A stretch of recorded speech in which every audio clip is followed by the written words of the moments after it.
اگر ہم بات کریں فلسطین کے حوالے سے تو آپ امریکہ میں پاکستان کی سفیر بھی رہیں، آپ بین الاقوامی ایشوز پر گہری نظر بھی رکھتی ہیں۔ اس وقت جو فلسطین میں صورتحال ہے، یہ معاملہ، یہ جنگ آپ کو رکتی ہوئی نظر آ رہی ہے یا آپ کو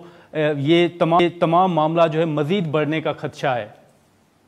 السلام علیکم اور شکریہ نادر۔ یہ جو فلسطین میں اس وقت ہو رہا ہے اور جو محاصرہ ہوا ہے وہاں غازے، پورا جو غازہ سٹرپ ہے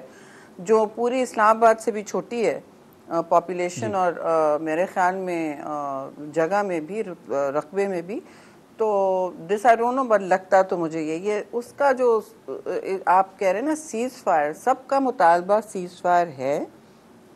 کیونکہ سیز فائر ہوگا تو پھر کوئی دیر پا امن کی بات ہوگی۔ لیکن اس وقت جو مجھے صورتحال نظر آ رہی ہے، افسوس سے میں کہوں گی، مجھے لگتا ہے کہ سب باتیں کرتے رہیں گے اور وہاں جو قیامت لوگوں کی، عام لوگوں کی زندگی پر ڈھائی جا رہی ہے، اس کا مجھے اور آپ کو قطعاً کوئی اندازہ نہیں ہے۔ ہسپتالوں میں جو حال ہے، اور وہ جیتے جاگتے وہ کہتے ہیں یہ سرد خانے بن گئے مردوں کے، اور کیونکہ وہاں بجلی نہیں ہے، ڈیزل نہیں ہے، اور وہ لوگ کہاں جائیں گے، وہ کہاں گیں گے، وہ کدھر؟ جو نوٹس دیا گیا ہے کہ آپ نے آدھے غزہ کو خالی کرنا ہے، مطلب 1 ملین لوگوں کو بھی مطالبہ کیا، لیکن گراؤنڈ انویژن جاری ہے، وہ کرنا شروع کر گئے۔ اب وہ کہنا ان کا یہ ہے کہ ہم اسی طرح چپا چپا چھانیں گے حماس کے اہلکاروں کے لیے۔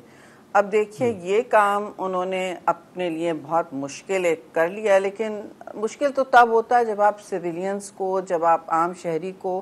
تحفظ دینے کی کوشش کریں۔ اب امریکہ کہہ تو رہا ہے کہ ان کو شہری کو تحفظ دیں، کیونکہ وہ اور اس وقت کسی کی سنتے نہیں ہیں، اور مجھے پتہ نہیں کہ وہ امریکہ کی بھی سنیں گے، مگر ان کا بھرپور بھرمار مطلب ہر قسم کا سپورٹ ان کے ساتھ ہے۔ تو ان کو کہہ رہے ہیں کہ آپ شہریوں کو تحفظ دیں، لیکن یہ کہنے میں اور ان کے عملی